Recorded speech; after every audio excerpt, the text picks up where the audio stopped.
भारतीय महिला hockey team की कप्तान सविता पुनिया के कंधों पर एशियाई खेलों में 41 साल से देश के खिताबी सूखों को खत्म करने का भार है।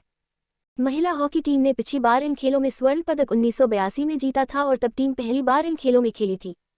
अब एशियाई खेल 23 सितंबर से चीन के हांगझोउ शहर में आयोजित होंगे।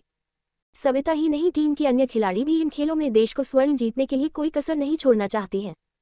खिलाड़ियों ने स्वर्ण के लिए अपनी फिटनेस को प्राथमिकता देने के लिए खाने की चीजों से दूरी बना ली। गोलकीपर और कप्तान सविता ने इन खेलों में अपनी फिटनेस को प्राथमिकता देने के लिए पिज्जा और गोलगप्पे खाने भी छोड़ दिए। उन्होंने कहा, हमने तय किया है कि फिटनेस के लिए एशियाई खेलों तक कुछ चीजें छोड़ेंगे। मुझे पिज्जा और गोलगप्पे बहुत पसंद हैं, लेकिन मैंने प्रण किया है कि अब एशियाई खेलों तक नहीं खाऊंगी। मैं 2009 से 2018 तक बेरोजगार रही, लेकिन परिवार ने पूरा साथ दिया और मैंने अपना खेल प्रभावित नहीं होने दिया। उद्धरण, कई वर्षों तक रही बेरोजगार। हरियाणा की सविता कई वर्षों तक बेरोजगार रही थी। उन्होंने कहा, मुझे 2018 में अर्जुन पुरस्कार मिला तो मेरी मम्मी बोली कि अब नौकरी मिल जाएगी। मेरे लिए यह बहुत मुश्किल दौर था। 2014 एशियाई खेल में पदक था, 2016 में ओलंपिक खेली और 2017 एशिया कप में पदक था, लेकिन नौकरी नहीं मिली। फिर 2018 में जब भारतीय खेल प्राधिकरण में ओलंपियन के लिए नौकरी निकली थी तब मैंने सहायक कोच के रूप में जुड़ी थी। उद्धरण, शादी के 5वें दिन बाद ही शिविर में लौटी। सविता अप्रैल में शादी के बाद 5वें दिन ही शिविर में लौट आई थी। वह अलग टाइम जोन होने के कारण विदेश में बसे अपने पति से फोन पर भी कम बात कर पाती हैं।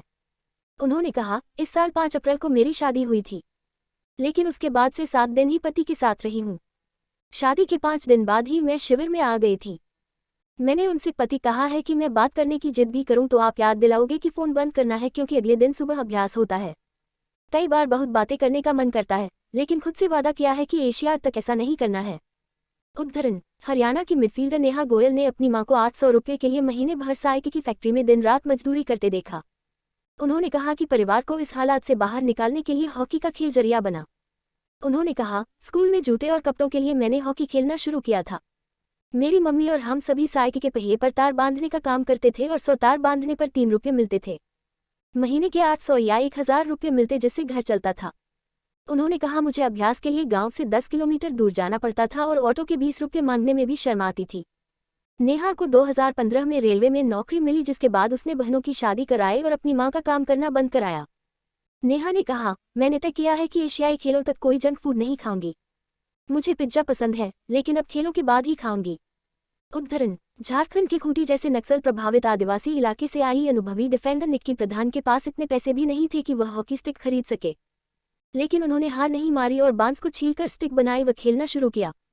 निक्की ने कहा, हमारे गांव में खेल का मैदान नहीं था और अब भी नहीं है। स्टिक खरीदने के पैसे नहीं थे तो बांस छीलकर खेतों या सड़क पर हॉकी खेला करते थे। मैं 2016 में रियो ओलंपिक खेली और अब पेरिस में पदक तक का सफर तय करना है। इसके लिए हम एशियाई खेलों के जरिए ही सीधे क्वालिफाई करने की कोशिश करेंगे। उद्धरण, चाय की शौकीन निक्की दिन में 8 से 10 कप पी जाती थी, लेकिन अब अपनी इस आदत से उन्होंने दूरी बना ली। निक्की ने कहा, मैं बहुत चाय पीती थी, जब मिल जाए तब, लेकिन अब मैंने एशियाई खेलों के बाद ही पीने का फैसला किया है। उद्धरण, ओडिशा की दीप ग्रेस इक्का ने एशियाई खेलों तक मिठाई नहीं खाएंगी। उन्होंने कहा, मुझे मीठा पसंद है, लेकिन अब नहीं खा रही हूँ। हम सभी का ध्यान पूरी तरह से एशियाड पर है। मैंने सुंदरगढ़ में हॉकी का गौरव देखा है और ओलंपिक पदक के साथ मैं इसका हिस्सा बनना चाहती हूँ। परिवार का, अपने जिले का और देश का नाम रोशन करना चाहती हूँ। उद्धरण, अधिक जानकारी के लिए हमारे चैनल को सब्सक्राइब करें। सरकारी इन्फो की अधिक खबरों के लिए बने रहें। कृपया लाइक सब्सक्राइब करें। ऐप के बारे में अधिक जानने के लिए हमसे मिलें और ट्विटर, फेसबुक और इंस्टाग्राम के माध्यम से @अमैंडी सरकरी को फॉलो करें।